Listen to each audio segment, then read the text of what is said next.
Hello दोस्तों, जय श्री राम।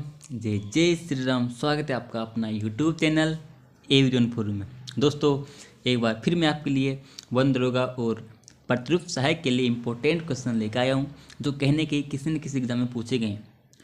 तो दोस्तों, सेशन को स्किप बिल्कुल भी मत करना। हर एक सवाल इम्पोर्टेंट हो आपके लिए होने वाले हैं।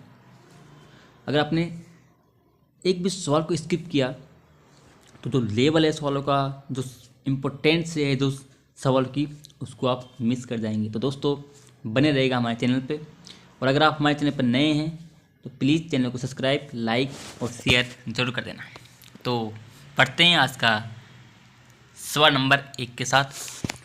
सवाल नंबर 1 आपका बोयल के नियम का सही निरूपण है। 4 ऑप्शन आपके पास दिए गए हैं, इनमें से आपको बताना है कि बोयल के नियम का सही निरूपण कौन सा होगा।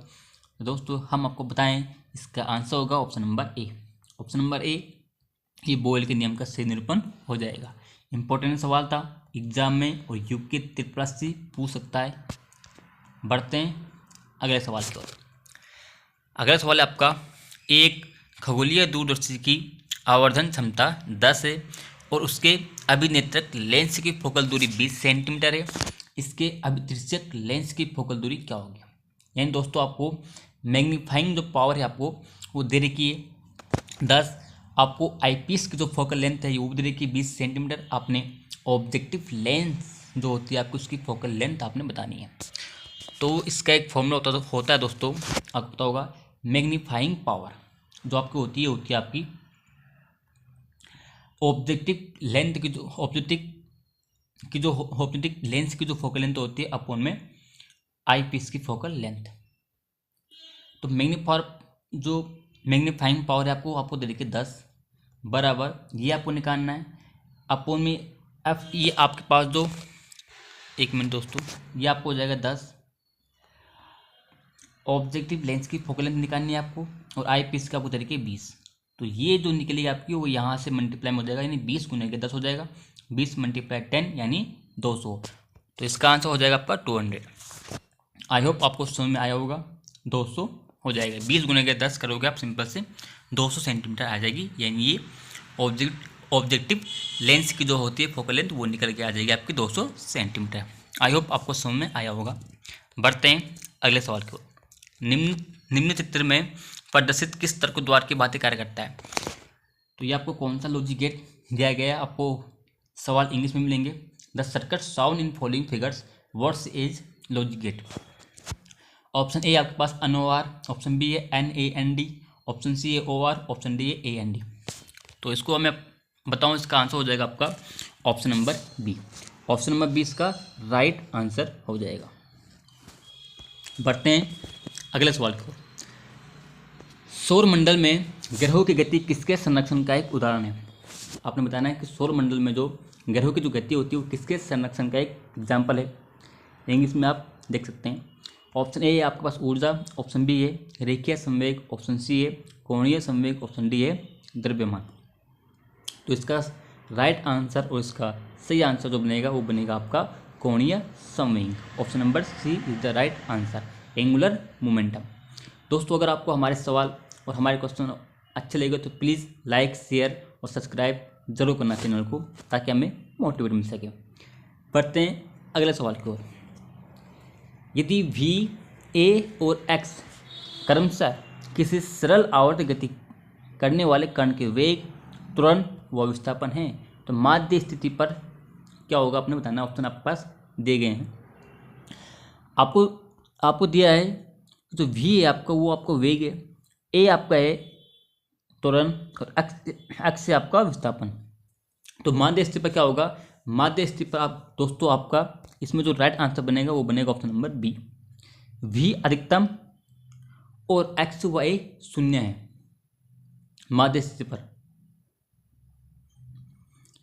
सरल आवर्त गति करने वाले जो वेग, त्वरण और विस्थापन होते हैं वो माध्य स्थिति पर दोस्तों V जो यानी वेग आपका मैक्सिमम होता है, वेग मैक्सिमम और त्वरण व विस्थापन आपके शून्य होते हैं। बढ़ते हैं अगले सवाल को।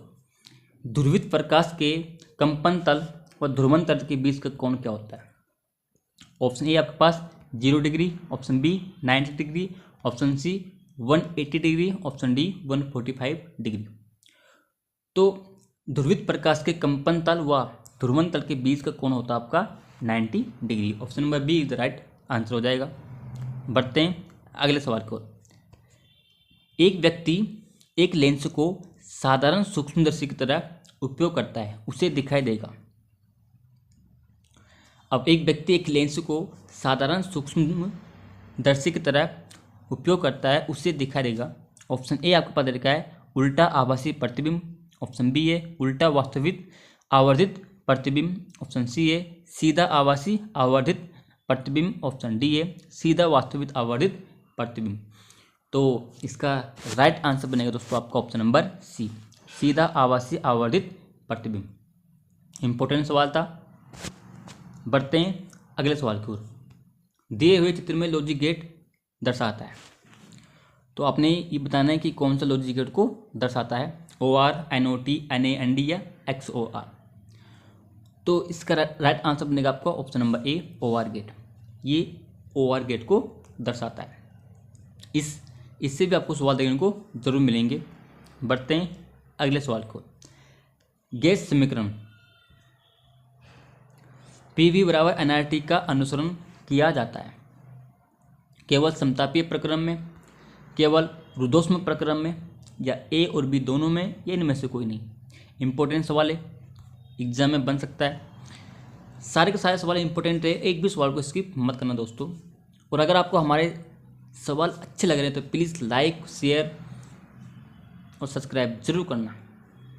तो इसका आंसर होगा आपका option number C. Option number C यानी ए और बी दोनों, समतापीय भी और रुद्धोष्म प्रक्रम, ये गैस समीकरण इन दोनों का अनुसरण करता है। बढ़ते हैं अगले सवाल की ओर। नाभिकीय संलयन प्रक्रिया में क्या होता है, आपके पास ऑप्शन दे रखे हैं। एक बाहरी नाभिक अपने आप दो टुकड़ों में विभक्त होता है, ऑप्शन बी है ऊष्मीय न्यूट्रॉन की टक्कर से एक हल्का नाभिक टूटता है, ऑप्शन सी है एक भारी नाभिक ऊष्मीय न्यूट्रॉन के चक्कर से टूटता है, या ऑप्शन डी है दो हल्के नाभिक परस्पर संयुक्त होकर एक भारी नाभिक और अन्य पदार्थ बनाते हैं। तो इसका right answer option number D ही है आपका।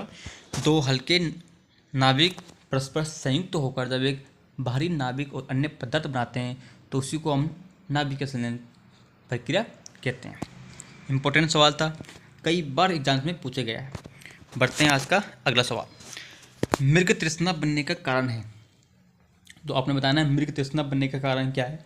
प्रकाश का परावर्तन, प्रकाश का विक्षेपण, प्रकाश का पूर्ण आंतरिक परावर्तन, या प्रकाश का विवर्तन।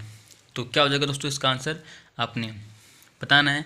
तो इसका आंसर हो जाएगा आपका ऑप्शन नंबर सी, प्रकाश का पूर्ण आंतरिक परावर्तन। ये आपका सही आंसर बन जाएगा। मृग तृष्णा बनने का कारण क्या है, प्रकाश का पूर्ण आंतरिक परावर्तन। बढ़ते हैं अगले सवाल की ओर। दोलक की कुल ऊर्जा होगी, दोलक की कुल ऊर्जा होगी यानी total energy of an oscillator will be, क्या होगी। तो इसका आंसर बनेगा आपका option number B, right answer बन जाएगा। इंपॉर्टेंट सवाल है दोस्तों, इसको आप देख सकते हो। बढ़ते हैं अगले सवाल की ओर। भंजक क्षेत्र में एक जेनर डायोड का व्यवहार है, क्या होता है। तो ये आपने बताना दोस्तों, भंजक क्षेत्र में एक जेनर डायोड का बिहेव कैसे होता है। ऑप्शन ए आपके पास है नियत धारा स्रोत, ऑप्शन बी है नियत प्रेरकत्व, ऑप्शन सी है नियत प्रतिरोध, ऑप्शन डी है नियत वोल्टता स्रोत। तो इसका राइट आंसर बनेगा आपका ऑप्शन नंबर डी, नियत वोल्टता स्रोत, कांस्टेंट वोल्टेज सोर्स।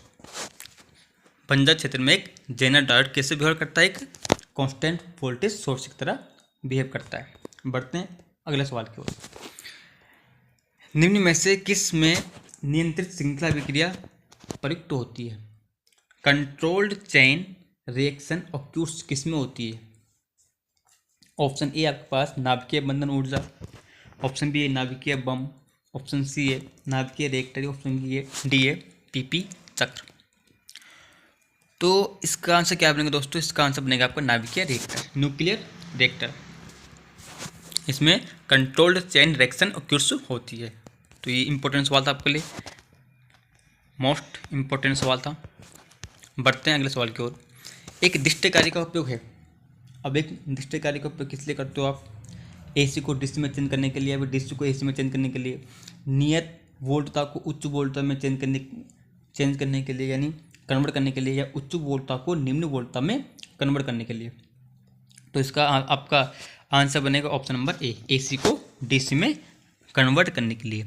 एसी को डीसी में जो है कन्वर्ट करने के लिए हम एक रेक्टिफायर का यूज़ करते हैं। तो इंपॉर्टेंट सवाल था, ये भी एग्जाम में बना हुआ है आपका। बढ़ते हैं अगले सवाल की ओर। विभव मापी वोल्टमीटर की तुलना में विभवांतर को अधिक शुद्धता से नापता है, क्यों नापता है? इसका तार कम प्रतिरोध का है, या इसका तार उच्च प्रतिरोध का है, या यह भारी परिपथ से उच्च धारा लेता है, या यह भारी परिपथ से धारा नहीं लेता है।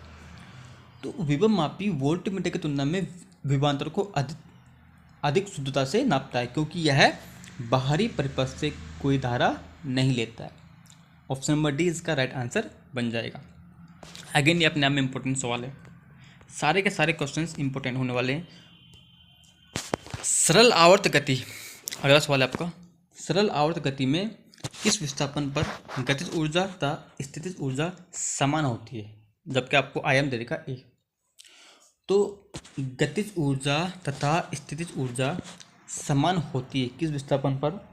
तो आपके पास 4 ऑप्शन दिए गए हैं, इनमें से आप एक ऑप्शन चूज कर सकते हैं। तो इसका राइट आंसर बनेगा option number A, plus minus A upon √2। यहाँ पे जो है गतिज ऊर्जा और स्थितिज ऊर्जा क्या होती है? समान होती हैं। बढ़ते हैं अगला सवाल की ओर। ब्रूस्टर का नियम है, अब ब्रूस्टर का नियम है आपने बताना है दोस्तों। ब्रूस्टर का नियम है, इनमें से 4 आपके पास ऑप्शन दिए गए हैं, इनमें से कौन सा ब्रूस्टर का नियम है? तो इसका आंसर बनेगा ऑप्शन नंबर बी, जहाँ पर आपको देगा म्यू आपको देगा अपवर्तनांक है, और ये जो आई पी आपको देगा ध्रुवण कोण है। तो ये आपका बनेगा अपवर्तनांक जो आपको हो जाएगा, ये हो जाएगा बराबर 10 ध्रुवण कोण के 10 के बराबर हो जाएगा। तो बढ़ते हैं अगले सवाल की ओर। द्रव के प्रवाह के आंतरिक प्रतिरोध को कहते हैं, द्रव के प्रवाह के आंतरिक प्रतिरोध को क्या कहते हैं? द्रवता कहते हैं, या फिर विशिष्ट प्रतिरोध कहते हैं, श्यानता कहते हैं, या फिर पृष्ठ तनाव कहते हैं? क्या कहते हैं? द्रव के प्रवाह के आंतरिक प्रतिरोध को बोलते हैं हम श्यानता। ऑप्शन नंबर सी, श्यानता आपका राइट आंसर हो जाएगा। दोस्तों अगर आपको सवाल अच्छे लग रहे हैं तो दोस्तों लाइक शेयर और सब्सक्राइब जरूर करना, और शेयर करना मत भूलना। बढ़ते हैं अगले सवाल की ओर। परम शून्य ताप पर शुद्ध जर्मेनियम और शुद्ध सिलिकॉन हैं, क्या है? तो परम शून्य ताप पर जो है शुद्ध जर्मेनियम और शुद्ध सिलिकॉन क्या होते हैं? आदर्श चालक, अच्छे अर्धचालक, आदर्श अचालक या चालक। तो इसका राइट आंसर बनेगा आपका आदर्श अचालक। Option number C is the right answer बन जाएगा। परम शून्य ताप पर शुद्ध जर्मेनियम और शुद्ध सिलिकॉन क्या होते हैं? आपके आइडियल इंसुलेटर होते हैं।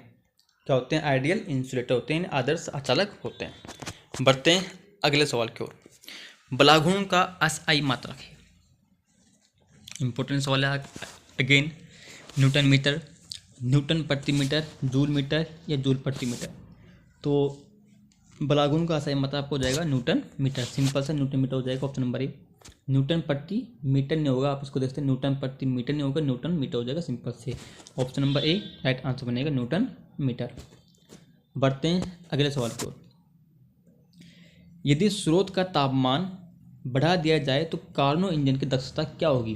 बढ़ेगी, घटेगी, अनचेंज रहेगी या फिर नेग्लिजिबल हो जाएगी? तो क्या बताइए यदि आप स्रोत का तापमान बढ़ाओगे तो?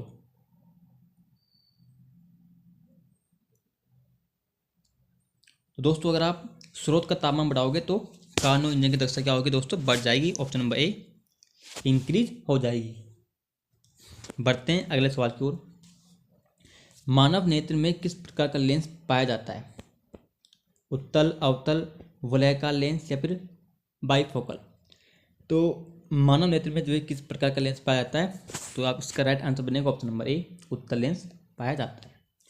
दोस्तों हमने काफ़ी मेहनत से आपके लिए वीडियो और ये सवाल लेके आए हैं।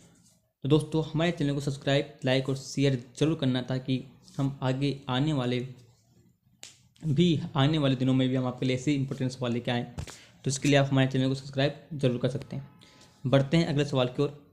निम्न में से कौन सा पदार्थ नाभिकीय ऊर्जा प्राप्त करने हेतु ईंधन की तरह यूज होता है, यानी ईंधन की तरह हम उसको क्या करते हैं, यूज करते हैं, ये आपने बताना है।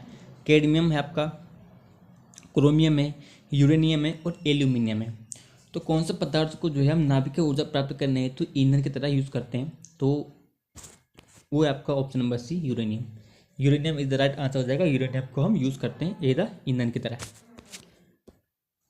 नेक्स्ट सवाल, ऑप्टिकल फाइबर जिसे बोलते हैं प्रकाशिक तंतु, ये निम्न सिद्धांत पर कार्य करता है। तो आपने बताना है कौन से सिद्धांत पर कार्य करता है ऑप्टिकल फाइबर। विवर्तन, व्यतिकरण, पूर्णांतरिक परावर्तन या अपवर्तन। तो इसका आंसर क्या बनेगा, तो ऑप्टिकल फाइबर भी आपका जो है पूर्णांतरिक परावर्तन पर काम करता है। तो इसका राइट आंसर हो जाएगा option number C. Option number C is the right answer. Optical fibre पूर्णांतरिक परावर्तन पर काम करता है। अगला सवाल,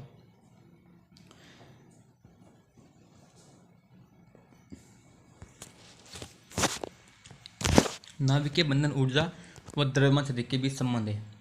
अब नाभिकीय बंधन ऊर्जा व द्रव्यमान शक्ति, इनके बीच क्या संबंध है, तो इनके बीच संबंध है आपका ऑप्शन नंबर ए, आपका आंसर हो जाएगा। देख सकते हैं वैसे इंपॉर्टेंट सवाल है। बढ़ते हैं अगले सवाल की ओर। किसी ठोस गोले का उसके स्पर्श रेखीय अक्ष के सापेक्ष जड़त्व आघूर्ण होता है। तो किसी ठोस गोले का उसके स्पर्श रेखीय अक्ष के सापेक्ष जो जड़त्व आघूर्ण होता है वो होता है। इंपॉर्टेंट सवाल है, आपने दूर संचार का पेपर दिया होगा अपने यूके त्रिपक्षी का, उसमें भी इस लेवल के सवाल पूछे गए थे। तो आई होप आप ऐसे सवाल की प्रैक्टिस जरूर करें। तो इसका आपका आंसर बनेगा ऑप्शन नंबर सी, 7/5 आर का स्क्वायर बन जाएगा, यानी option number C is the right answer बन जाएगा। बढ़ते हैं अगले सवाल की ओर। अगला सवाल है आपका, लोहे से बनी वस्तु पर जंग लगना कहलाता है। तो लोहे से बनी वस्तु पर जंग लगना क्या कहलाता है, संक्षारण और यह एक भौतिक तथा रासायनिक परिवर्तन है। विघटन और यह एक भौतिक परिवर्तन है। संक्षारण और यह एक रासायनिक परिवर्तन है। विघटन और यह एक रासायनिक परिवर्तन है। तो आपको पता होगा संक्षारण इसका आंसर होगा, और यह एक कैसी प्रक्रिया है, यह एक रासायनिक परिवर्तन है। ऑप्शन नंबर सी इसका राइट आंसर बनेगा, ऑप्शन नंबर सी। इंपॉर्टेंट सवाल था, कई बार पूछे गया एग्जाम में। बढ़ते हैं अगले सवाल की ओर। परस्पर क्रिया न करने वाली गैसों के मिश्रण का कुल दाब उसकी गैसों के आंशिक दाबों के योग के बराबर होता है, यह नियम है। इंपॉर्टेंट सवाल अगेन इंपॉर्टेंट सवाल है कि परस्पर क्रिया न करने वाली गैसों के मिश्रण का कुल दाब उसकी गैसों के आंशिक दाबों के योग के बराबर होता है, यह नियम है आपका। बोयल का नियम, चॉस का नियम, एवोगैड्रो का नियम या डाल्टन का नियम। तो ये नियम आपका, इसका राइट आंसर बनेगा, वो बनेगा आपका ऑप्शन नंबर डी, डाल्टन का नियम। इंपॉर्टेंट सवाल था। बढ़ते हैं अगले सवाल की ओर। आधुनिक आवर्त सारणी में आवर्त निम्नलिखित में से किसको व्यक्त करता है। तो आधुनिक आवर्त सारणी में आवर्त निम्नलिखित में से किसको व्यक्त करता है, परमाणु संख्या को या फिर परमाणु द्रव्यमान को, मुख्य क्वांटम संख्या को या फिर द्विगंशीय क्वांटम संख्या को। तो किसको व्यक्त करता है, तो इसका आंसर बनेगा आपका ऑप्शन नंबर सी, मुख्य क्वांटम संख्या। आधुनिक आवर्त सारणी में आवर्त जो है वो मुख्य क्वांटम संख्या को व्यक्त करता है। इंपॉर्टेंट सवाल था। अगेन दोस्तों, अगर आपको सेशन अच्छा लगा है तो प्लीज़ लाइक जरूर करना और सब्सक्राइब जरूर कर देना। किन्हीं दो गैसों के मिश्रण का कुल दाब। अब किन्हीं दो गैसों के मिश्रण का कुल दाब, ऑप्शन आपको पता देंगे 4। प्रत्येक गैस के आंशिक दाब का योग, दोनों गैस के आंशिक दाब का अंतर, दोनों गैसों के आंशिक दाब का गुणनफल या दोनों गैस के आंशिक दाब का अनुपात। तो किन्हीं दो गैसों के मिश्रण का कुल दाब जो होता है वो होता है प्रत्येक गैस के आंशिक दाब का योग, यानी ऑप्शन नंबर ए आपका सही आंसर बन जाएगा। प्रत्येक गैस के आंशिक दाब का योग आपका मिश्रण का कुल दाब होता है। इंपॉर्टेंट सवाल था, एग्जाम में जरूर फंसेंगे सवाल, इंपॉर्टेंट सवाल। तो ऐसे प्रश्नों की प्रैक्टिस आपको जरूर करनी है। अगर आपको इंपॉर्टेंट सवाल लग रहा है और इंपॉर्टेंट सेशन लग रहा है तो लाइक और शेयर जरूर करना और सब्सक्राइब भी जरूर करना। बढ़ते हैं अगले सवाल की ओर। जल में अम्ल की कुछ मात्रा मिलाए जाने पर जल का आयनिक गुणनफल। अब क्या होता है, अब जल में अगर आप अम्ल की कुछ मात्रा मिलाएंगे तो उस पर जो है जल का आयनिक गुणनफल क्या होगा, आयनिक प्रोडक्ट। तो पीएच में वृद्धि के साथ चेंज आएगी या फिर पीएस में जो है कमी के साथ चेंज आएगी, या कोई चेंज नहीं होगा यानी अनचेंज रहेगा या फिर शून्य हो जाएगा। तो इसका राइट आंसर बनेगा आपको अनचेंज, यानी रिमेन्स अनचेंज, कोई चेंज नहीं यानी कोई परिवर्तन नहीं होगा। इंपॉर्टेंट सवाल था। आगे बढ़ते हैं अगले सवाल की ओर। प्रक्रिया जिसमें एल्कोहल का निर्माण होता है, तो ये भी तुम्हारे लिए इम्पोर्टेंट सवाल है। आपने बताना है कि वह प्रक्रिया जिसमें एल्कोहल का निर्माण होता है। तो इसका आंसर बनेगा आपका ऑप्शन ए आपका रसारोहण, ऑप्शन बी है प्रकाश संश्लेषण, ऑप्शन सी वायवीय शोषण, या ऑप्शन डी है अवायवीय शोषण। तो प्रक्रिया जिसमें एल्कोहल का निर्माण होता है वो होता है आपका अवायवीय शोषण, यानी एनएरोबिक रेस्पिरेशन। अवायवीय शोषण में जो है एल्कोहल का निर्माण होता है। इंपॉर्टेंट सवाल था। बढ़ते हैं अगले सवाल की ओर। साधारणतः मूसला मूल पाई जाती है, यानी जो टेप रूट्स होती हैं आपकी उन्हें हम जो है मतलब वो जो है किस में पाई जाती है, मतलब साधारणतः जो मूसला मूल होती है टेप रूट्स जो आपकी किस में पाई जाती है, आवर्त बीजी में, अनावर्त बीजी में, एक बीजपत्री में, द्विबीजपत्री में। तो मूसला मूल जो होती हैं टेप रूट्स होती हैं हमें ये द्विबीजपत्री में पाई जाती है। ऑप्शन नंबर डी आपका इसका राइट आंसर बन जाएगा, द्विबीजपत्री। बढ़ते हैं अगले सवाल की ओर। अगला सवाल आपका चाय का लाल कीट रोग किसके द्वारा होता है। जो चाय होता है उसका जो लाल कीट रोग होता है, रेड रस्ट रोग होता है, जो ये किसके कारण होता है, हरे शैवाल या लाल शैवाल या कवक या फिर भूरे शैवाल।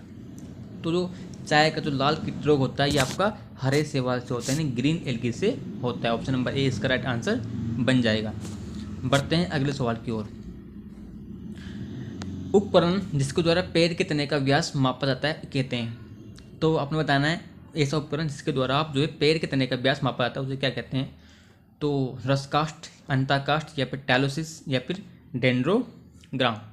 तो इसका राइट आंसर बनेगा आपका ऑप्शन नंबर डी डेंड्रोग्राम, यानी ऑप्शन नंबर डी आपका राइट आंसर बन जाएगा। डेंड्रोग्राम से आप पेड़ के तने का व्यास माप सकते हो।